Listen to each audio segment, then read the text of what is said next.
Is the new Cayenne worth it? We're showcasing the 2025 Porsche Cayenne Coupe in Arctic gray over gray interior. We have added about $15,000 of features to this vehicle. So it literally will put you in a S or a E hybrid pricing, but then you're gonna be lacking the features. Going against competition like the SQ8 or BMW's X6 M60i, you're almost at the same price, and once you add those features, is this worth the price? I'm Anthony from Hawkeye Rides, and we're gonna go over some pros and cons to see if it's worth it, as well as comparing this against the competition.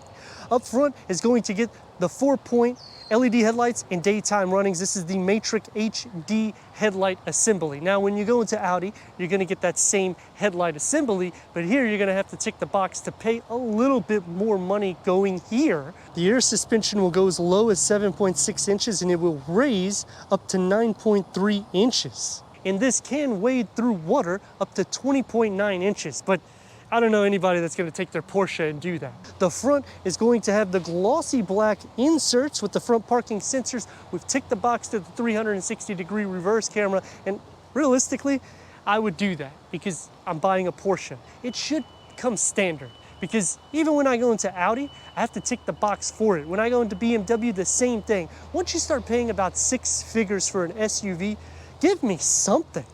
Underneath the hood is going to make it or break it. For an everyday use, I think this is an excellent choice. But if you're looking for performance, you may want to tick the box to the E-Hybrid or the S trim and maybe decrease some of the features. That way you'll have basically the same vehicle, but you're gonna have a lot more performance. We have the 3.0 liter V6 turbocharged, producing 348 horsepower and 368 pound-feet of torque, and that's paired to an 8-speed Tiptronic automatic transmission, achieving 17 mpgs for the city, 23 mpgs for the highway. We have the Chrono Sport package, but it's not going to decrease that 0 to 60. It's still at 5.4 seconds. So is it worth purchasing that? I probably wouldn't take the box on it for a base Cayenne Coupe. I would save the money, go into the E-Hybrid or the Coupe S, which will increase your horsepower to nearly 120 when you go into the E-Hybrid Coupe at 463 horsepower, and the S will increase to 468 horsepower, dropping the 0 to 60 to 4.4 seconds, which is 0.2 of a second quicker than the E-Hybrid. Standard wheels are 20-inch. We have the 22-inch 911 turbo design wheels with 6 brake pistons behind the Porsche badging, 4 pistons in the back, and you need it because the vehicle is a little bit heavy, and you can get carbon ceramic brakes with a 10 piston, but don't do anything like that here. You're going to want to go into the GTS, which is new for the year, which increases the horsepower to 493, a 4.2 0 to 60. But then when you think about the price, over $130,000 when you're going into the GTS, now you have the RSQ8, which I feel Volkswagen just screwed up. Because why do you give all the performance to Audi at a fraction of the price? Yes, I have adaptive suspension. We've ticked the box to that. But even when you're considering Lamborghini, for instance, the RSQ8 is actually the bargain deal because it's around 20 horsepower less than that because they have a performance variant that increased 40 horsepower this year. But then if you're looking for true savings, you could go into an X6 M60i, which gets the S68 engine. That's a M engine detuned. You're not going to have the 2 water pumps and the 6 radiators underneath the hood, but you're still getting 500 horsepower and just a touch in 100 grand, which would make this not a good deal. But then when you're looking at a payload, you get over 1,400 pounds here. Towing, over 7,700 pounds here. If you add the roof racks with the crossbars, over 150 pounds. So this is that everyday vehicle that gives you the performance, because the 0 to 60, I mean, how many people are taking these vehicles on a track anyway? My only concern would be, do I tick the box to all these features, or do I save a little dough, or should I go into a different trim? Because once you enter 109 grand territory, now you can load up that X 6 M60i. You can load a few features or more on the SQ8. You can even look at maybe a pre-owned RSQ8 and just don't get the performance because it's gonna probably be hard to find one of those pre-owned. And even Mercedes, you can go into the AMG variant, which is typically more expensive. That brings me back to the question, is it worth it?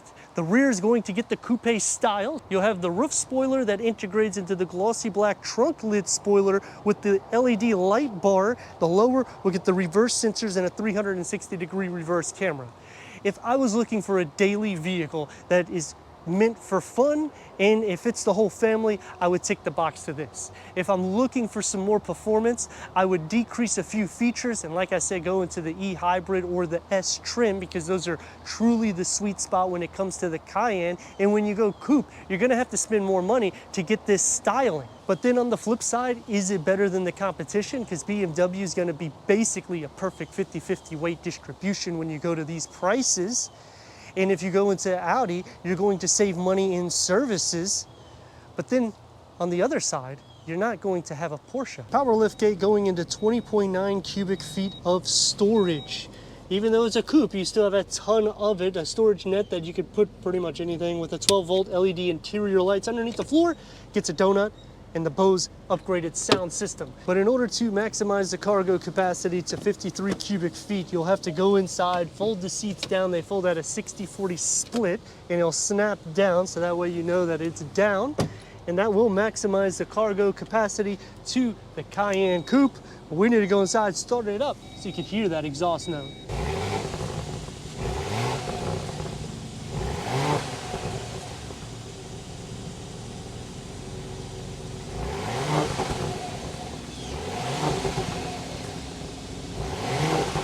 The key fob to the Cayenne Coupe.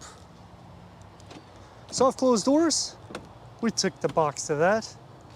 14-way power seat adjustment for the front, leather seating, heated, ventilated front seats. I like the two-tone memory for both the driver and passenger.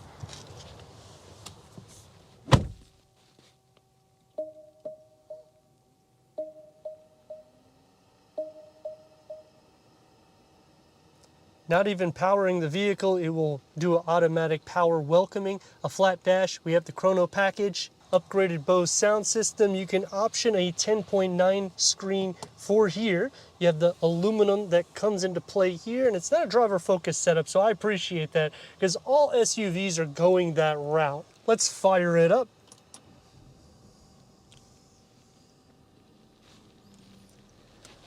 .3 informational display.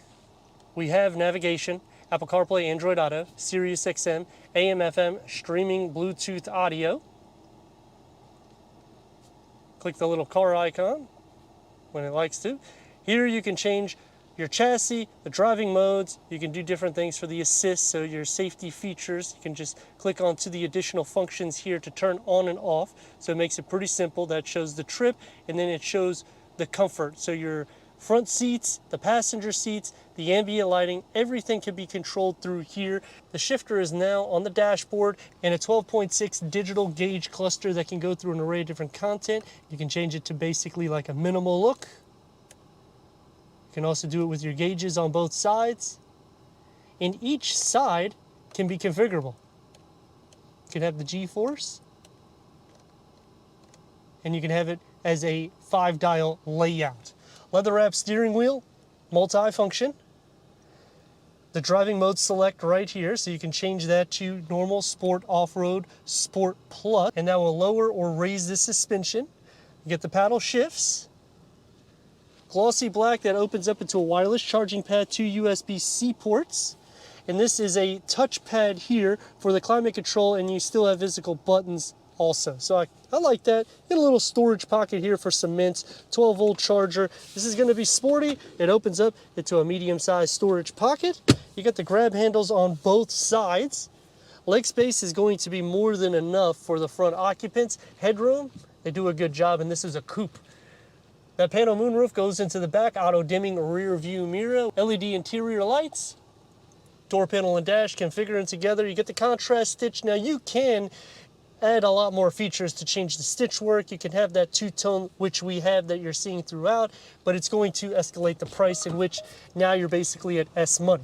One touch up and down for all the windows. It's going to be more sporty, and that's because it's a Porsche with a long storage pocket and a beverage holder carved out in the back and also the front. For the back seats, this is the opening that you have to fit two more with the cup holders and armrests down. Heated rear seats, two USB-C ports, 12-volt dual climate control in the back, air vents in the center and on the side pillar, storage net behind both of the front seats. It's a little tight, but it's brand new.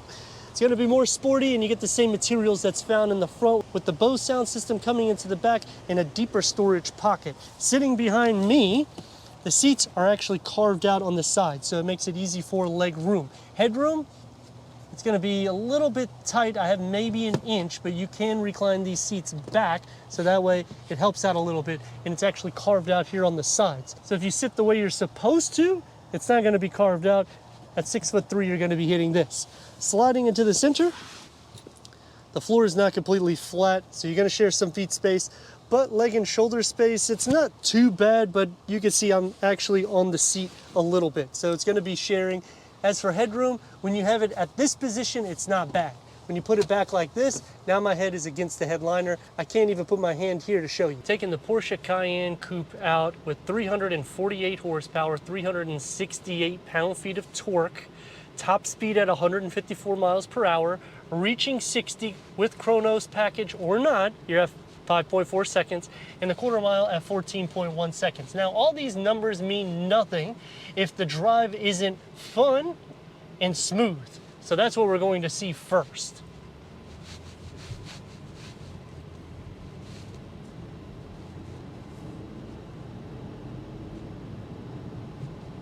Quiet in the cabin, I appreciate that, especially at the price that we're at. Plenty of clearance. Now you have to put into this equation that the vehicle weighs 4,740 pounds. So is it going to be enough motivation? And I'm probably going to hear people in the comments say, well, you're always talking about performance and weight distribution and things that may be irrelevant, but that is not the case when you're going into a Porsche. You want something that has a bite to it, but you still want to have a functional everyday vehicle. And it does tick the box for the everyday use because you have a ton of towing capacity, you have great payload, the visibility is good, and this is a coupe. But we're going to change the dynamics. We're going to put it into Sport Plus to see if it has the essence of a Porsche Cayenne, because this is the 6-cylinder. This is not the 8-cylinder. Let's go.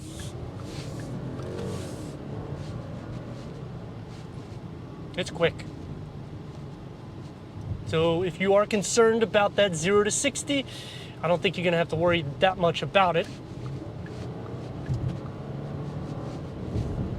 Maneuverability is good. Pickup is, I like the pickup to this. I mean, when you go into Audi, sometimes you're gonna feel a little bit of lag. Here, it's a little bit more instant, so I do like that, because when you go into like an SQ8, 500 horsepower is what you're getting. So it's literally night and day difference of a drive, but the sound deadening to this is better. You're gonna have a more sporty feel in the interior. We have the adaptive cruise control lane keep assist. Now you do have to add a lot of packages. That's gonna take me to the pros and cons. Starting off with the pros is the performance is there for that everyday use. You already saw. The suspension is very smooth. It doesn't feel boaty. It has a good athletic feel to it, so it keeps the essence true of a Porsche. Seat comfort is good. It's going to be a little bit more firm on the bolstering, but it's not to the point of BMW, so this is a little bit easier to daily. But now hear me out. If you go into the S trim, that's above the hybrid, that's going to give you that V8 with 468 horsepower. Money-wise, you're gonna have a savings of probably $7,000, $8,000, so you can add some features. Top speed goes to 170 miles per hour, 0 to 60 drops to 4.4. Add the Chronos and you're in the 3-second margin, and a 13.1 quarter mile, which is around a second-ish more faster than this. So that's why I'm saying about the cons of the pricing when you start adding the features to the Porsche. And they do the same thing with BMW and Mercedes. Audi doesn't do it so much because they're so inexpensive for the price, for the value that you're getting. but it's a very composed vehicle.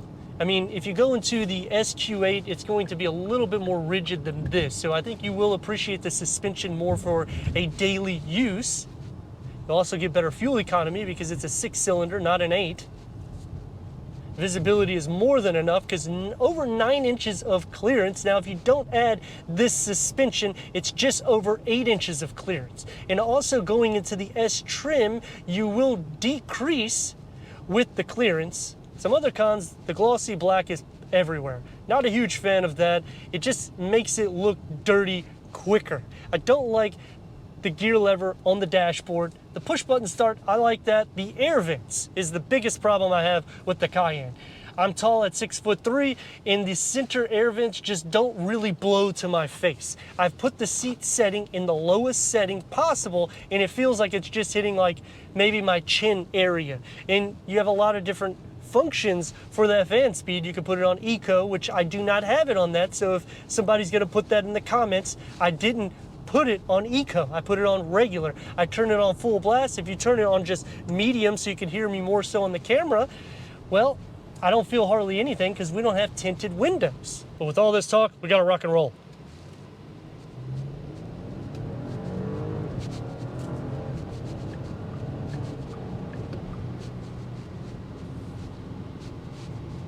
Gets the job done. Everybody's going to be a dot because most of the vehicles nowadays, especially when you go into SUVs that are not performance, they're luxurious, you're not going to get that bite. That's why this becomes a sweet spot. So going back to, is it worth it? It is if you're looking at it in that category, but because of the price structure, once you start adding features, it does give you room to shop if you're looking for a little bit more performance, and you can still stay in the Porsche line and get an exceptional vehicle with a lot more performance. So you can either add up all the features and make it the most luxurious vehicle and outclass everybody for a luxury performance vehicle. The nice thing about Porsche is whether you're mashing on the gas or the brake, it literally doesn't feel that heavy, and you don't have as much turbo lag as some of the competition. So it does get up to speed quick, and you can decrease speed just as quick. But when you change the driving mode to normal opposed to sport or sport plus, you will feel a little bit more of the lag and the weight of the pedal, and it will feel heavier and it will not change gears as rapid. But let me know your thoughts in the comments, and if you're new to the channel, consider subscribing. Check this next video out right here.